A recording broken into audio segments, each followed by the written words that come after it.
धारचूला जिला सहकारी बैंक के द्वारा एक अभूतपूर्व कदम उठाया गया है। उनके द्वारा जितने भी सेवारत कर्मचारियों की जो तनख्वाह जिला सहकारी बैंक में आती है, उनका निःशुल्क दुर्घटना बीमा बैंक के द्वारा किया गया है। बैंक के द्वारा ही उक्त बीमे की धनराशि भी बीमा कंपनी को दी जाती है। किसी भी कर्मचारी से कोई भी शुल्क नहीं लिया जाता है।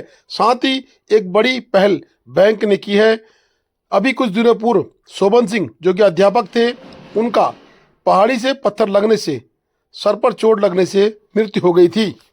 उनकी मृत्यु के उपरांत दुर्घटना बीमा के 40 लाख रुपए आज बैंक मैनेजर मोहन सिंह पिंगल ने बताया कि बैंक के प्रबंधक व प्रशासक के द्वारा बीमा कंपनी से क्लेम पास करवाकर उनके खाते में हस्तांतरित कर दिया गया है। वहीं शोभन सिंह की पत्नी सावित्री देवी ने भी जिला सहकारी बैंक के प्रशासक, प्रबंधक व बैंक मैनेजर व पूरी टीम को धन्यवाद दिया कि उनके पति की दुर्घटना होने के बाद उनको मालूम भी नहीं था कि इस तरह का बीमा उनका पति का है, परंतु बैंक के प्रयासों से ही उनको बीमा की राशि मिली है। 40 लाख की धनराशि का भुगतान बैंक धारचूला के प्रबंधक मोहन सिंह पिंगल के द्वारा आज कर दिया गया है। प्रभारी निरीक्षक कोतवाली धारचूला श्री हरेंद्र सिंह नेगी के नेतृत्व में धारचूला क्षेत्र के विभिन्न विद्यालयों के छात्र छात्राओं को भ्रष्टाचार के प्रति जागरूक किया गया। इस अवसर पर निबंध एवं ड्राइंग प्रतियोगिता का भी आयोजन किया गया, जिसमें छात्रों ने भ्रष्टाचार मुक्त भारत और राष्ट्रीय एकता जैसे विषयों पर अपने विचार और रचनात्मक प्रस्तुति दी।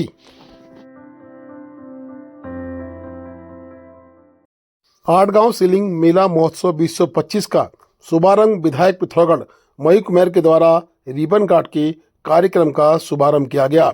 डाबरी खेल मैदान आठगांव सीलिंग में उक्त मेला चल रहा है। 27, 28 व 29 अक्टूबर को उक्त मेले में भव्य सांस्कृतिक कार्यक्रमों का आयोजन विकासखंड मूनाकोट, पिथौरागढ़ एवं आठगांव सीलिंग ग्रामोत्थान समिति के द्वारा किया गया है। ग्रामोत्थान समिति के लोगों ने विधायक मयूख कुमार का स्वागत अभिनंदन किया। स्वागत अभिनंदन के बाद विधायक मयूख कुमार के द्वारा दीप प्रज्वलित कर कार्यक्रम के शुभारंभ की घोषणा की गई। साथ ही उन्होंने समस्त ग्रामवासियों को धन्यवाद और साधुवाद दिया।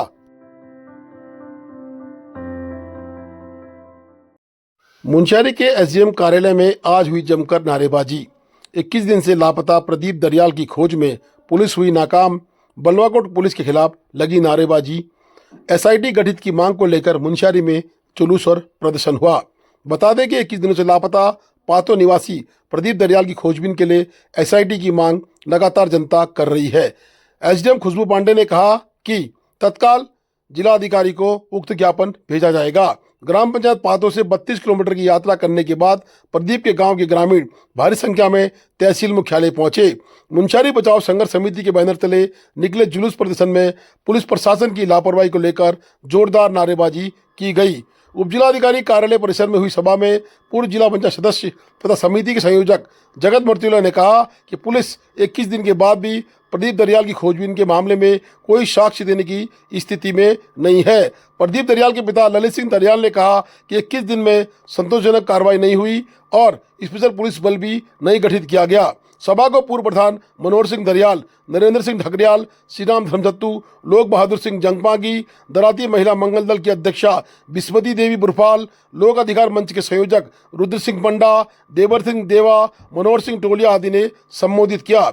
एसडीएम के माध्यम से प्रदेश के मुख्यमंत्री को ज्ञापन भेजकर प्रदीप दरियाल की खोजबीन के मामले में एसआईटी गठित कर त्वरित गति से जांच की जाने की मांग की गई है। बता दें कि एसडीएम खुशबू पांडे से मिलने के लिए 4 घंटे का इंतजार भी लोगों ने किया। एसडीएम के खिलाफ भी जमकर नारेबाजी हुई।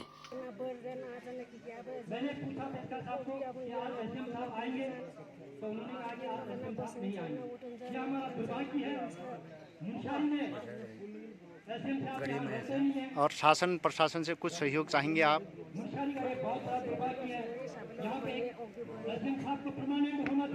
हाँ, ठीक।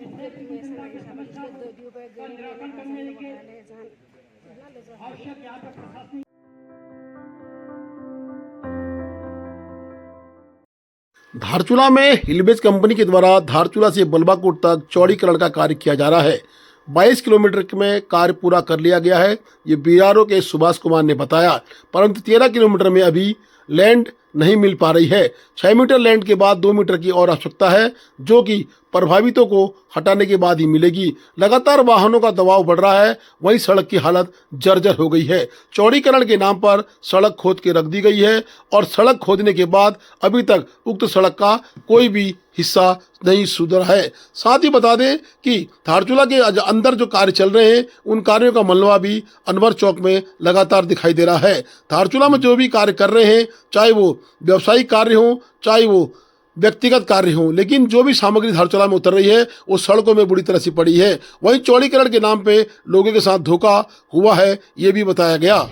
एक एक रोड का जो है कि चौड़ीकरण होगा कहते हैं, पता नहीं कितने सालों से कल चल रहा है ये चौड़ीकरण का, अभी तक तो चौड़ीकरण हो नहीं रहा है, न ड्रामर हो रहा है।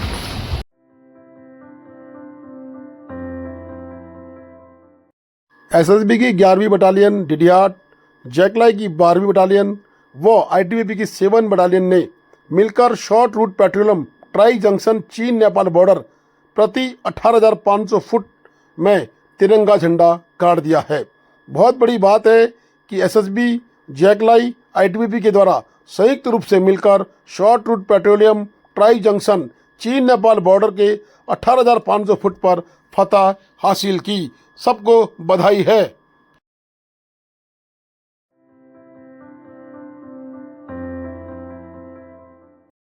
धारचूला पुलिस के साइबर सेल ने 1 वर्ष पूर्व खोए फोन की बरामदगी की है।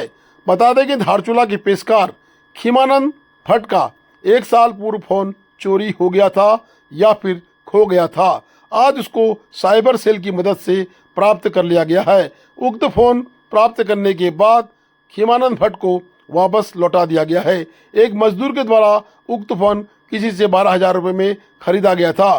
पुलिस ने फोन की बरामदगी करने के बाद आज खीमानंद भट्ट को वापस लौटा दिया है। खीमानंद भट्ट के द्वारा धारचूला पुलिस की सराहना की है और साधुवाद दिया है। तो वहाँ क्या कहना चाहेंगे?